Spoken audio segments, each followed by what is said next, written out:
নমস্কার বন্ধুরা, আজ আমি আপনাদের সঙ্গে শেয়ার করব তন্দুরি চিকেন। ওভেন ছাড়া কিভাবে তন্দুরি চিকেন বানাই আমি বাড়িতেই ঘরোয়া উপকরণ দিয়ে, সেটাই আজকে আপনাদের সঙ্গে শেয়ার করব। তাহলে দেরি না করে শুরু করছি আমার রেসিপি। সবার প্রথমে এখানে আমি মাংসটাকে ধুয়ে পরিষ্কার করে জল ঝরিয়ে নিয়েছি। এবার মাংসটা আমি ম্যারিনেট করে নেব। দেব লবণ, হাফ চামচ পরিমাণ লবণ দেব, 1 চামচ দেব আদা রসুন পেস্ট, আর দেব লেবুর রস।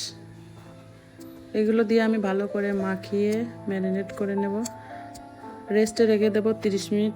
ততক্ষণে আমি একটা মশলা বানিয়ে নেব। একটা বাটি নিয়ে নিয়েছি। এবার আমি দেব 2 চামচ তেল, সাদা তেল, আর দেব 2 চামচ শুকনো লঙ্কার গুঁড়ো দিয়ে একটু ভালো করে মিশিয়ে নেব। তারপর দিয়ে দেব 2 চামচ টক দই।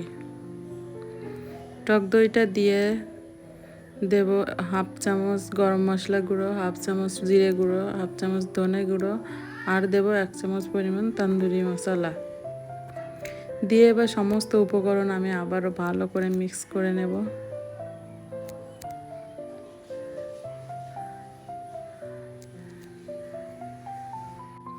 একটু মিক্স করে নিয়ে তারপর দিয়ে দেব 2 চামচ মতো কর্নফ্লাওয়ারটা দিয়ে এবার মশলাটাকে ভালো করে মিক্স করে নেব।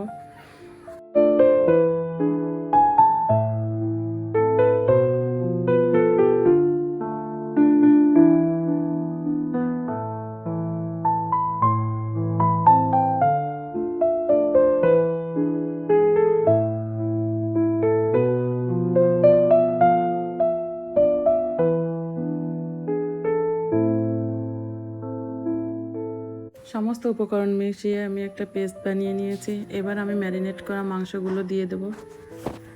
এবার মশলাগুলো মাংসের সঙ্গে ভালো করে মিশিয়ে নেব।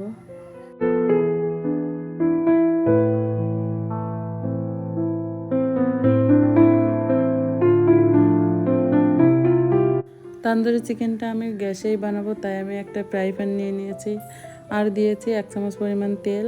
এবার ম্যারিনেট করা মাংসগুলো দিয়ে দেব। দিয়ে আমি একদম গ্যাসের ফ্লেম লো আঁচে করে 20 মিনিট ঢাকা দিয়ে রান্না করে নেব। 20 মিনিট পর আবার আমি ঢাকনাটা তুলে মাংসগুলো উল্টিয়ে দেব। দিয়ে আমি আরও 20 মিনিটের জন্য ঢাকা দিয়ে রান্না করে নেব।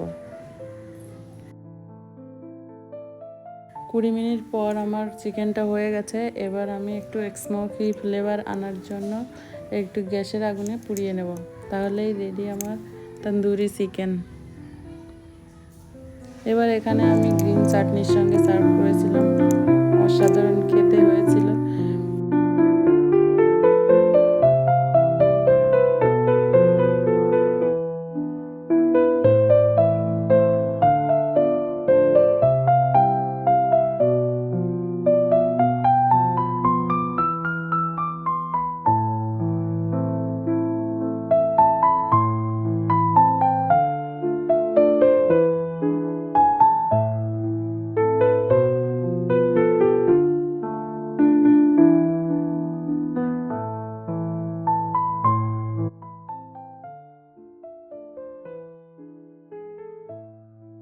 রেসিপিটি যদি আপনাদের ভালো লাগে তাহলে লাইক কমেন্ট করে জানাবেন এবং বন্ধুদের সঙ্গে শেয়ার করবেন। আর আমার চ্যানেলটি যদি আপনারা সাবস্ক্রাইব করে না থাকেন তাহলে অবশ্যই সাবস্ক্রাইব করে দেখবেন। নতুন